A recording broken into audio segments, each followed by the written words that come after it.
Oh. Next tape, April's voice. April Boy Regino, nagsalita na tungkol sa sakit niyang prostate cancer. Ano-ano nga ba ang mga matitinding pinagdadaanan niya at ng kanyang pamilya? Alamin ang kanilang buong paglalahad sa Caught by Christie.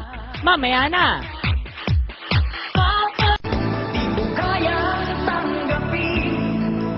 Sapul niya ang puso ng kanyang mga tagahanga dahil sa kanyang tago sa pusong mga kanta. Matayog at malayo ang nilakbay ng kanyang karera noon na umabot ng mahigit na 10 taon. Subalit tila naging palaisipan sa kanyang mga tagahanga ang biglaang paglisan niya sa bansa. At kamakailan lamang, napabalitang dumaan siya sa isang matinding karamdaman. Ang buong kwento kaugnay nito, ilalahad mismo ng karamay at kaagapay na misis na si Madel at ng cancer survivor mismo, April Boy Regino. Ito ang Caught by Christie. Sanay ako sa inyo mag-asawa nung nasa Amerika kayo na kinukwentuhan niyo ako kung ano nagaganap sa inyo. Napansin ko lang, ngayon ko lang naalala, year 2009, towards the end ng taon na yon, na nahimik kayo. May matinding problema pala, Madel, nung panahon na yon. Ano na siya parang butot balat na. Akala ko, nalalata, Marami talaga nangihina. akong nararamdaman. Masakit na yung mga buto. Oo. Kasi hindi ko alam kung bakit. Tapos may lumabas ng dugo. Sabi ko, iba na to parang natatakot na ako. At ikaw naman, nung mga panahon na April Boy, hindi ka talaga nagsasalita kay Madel at sa mga anak mo. Ayokong malungkot sila sa mga nararamdaman ko. Kapag sinasabi ko, okay ako. Pero totoo, hindi po ako okay. Kasi po, alam ko na po na may sakit ko. $10,000, napakalaking pera. Siyempre, kahit may pera kayo, naisip yung pumila sa ospital. Ano nangyari nun? May nagturo sa amin na magpunta kami dun sa yung gobyerno nung sa health. Las Vegas. O, sa Las Vegas. Ginawa namin, aga-aga na, madaling araw, nakapila kami dun. Pag nung interview sa kanya, hinihingan kami ng dokumento na yung yung sino yung nag-ano sa kanya, nag-support. Yung tinawagan Akala namin nila, attorney immigrant namin. tayo na merong nagpapunta sa US. Sponsor. Okay. Hindi ko nila alam na self-petition po ako, na talaga nagpunta po ako doon sa US. Sinuporta ko po yung sarili ko. Ito yung naranasan ko doon, naramdaman ko. Ayoko po may makakita sa Pilipino. Dahil nahihiya po ako. Kasi po, syempre, kailangan po namin gawin. Ang laki-laki yung pera na kung makakatulong naman sa amin yung di ho ba? Ang laki-laking gas. So, nadiskubre na talagang matindi ang sakit niya. Ano ang depresyon na naramdaman ng pamilya ninyo?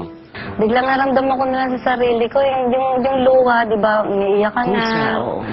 Parang di ko namin matanggap. Hindi naman naging yung nag-uusap-usap sila na umiiyak sila, nananalang sa Diyos. Hindi ako makapaniwala talaga na meron akong ganun sakit.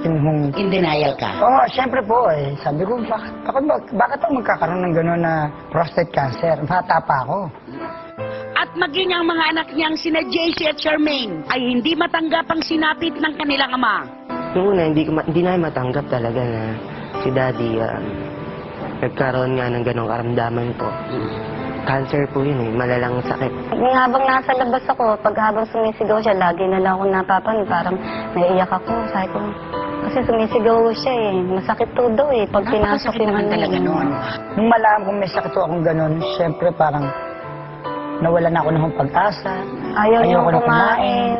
Sabi ko, mamamatay din naman ako. Bakit pa ako kailangan kumain? Ayoko na uminom ng gamot. Kasi wala na nga po ang pag-asa Basta't ang alam ko lang, dasal na lang ako ng dasal sa Diyos. Sana pag kinuha ko, gano'n. Sana yung pamilya ko maayos. Kasi Madel, matapang ka, kilala kita Sobrang tapang mo na yung panghihina ng asawa mo kadalasan, humuhugot siya sa'yo. Kasi nung panahon na yun, sabi ko sa kanya, tumawa ka, ngiti ka, kasi ayaw ng Diyos ng ganyan, sabi ko sa kanya. Sabi ko, lumabang ka, kailangan yung faith mo, strength talaga, buhay. Para pag nanalangin ka sa kanya, walang sa pananampalataya, gagaling ka. Parang katapusan na ng mundo noon para kay April Boy na humantong pa sa mga sandaling tila naghahabili na siya sa kanyang mga anak. Sabi ko, anak, Gusto ko talagang matupad din yung pangarap mo maging singer ka. Gusto ko yung maging recording artist ka rin. At para suportahan ang pangarap ng kanilang anak na si JC na maging recording artist, bumalik si April Boy sa Pilipinas noong January 27, 2010, matapos ang halos isang taon sa Amerika dahil na rin sa panghihikayat ng kanyang asawa. O yung pag-uwi namin noon, bigla, yung kapatid ko kasi alam na may sakit siya, umiiyak ako eh. Naano ko dun sa kapatid kong babae, dun ako nag-aano lagi. Tapos sabi niya, ate, painumin mo si Kuya April ng Pure Barley. Ano yung, nung gumaling si Ritoli sa cancer din. Oo. Natagpuan ninyo, ilang buwan mong ginamit? Mga 3 months, sabi ko, mahal, lumalakas ako dito.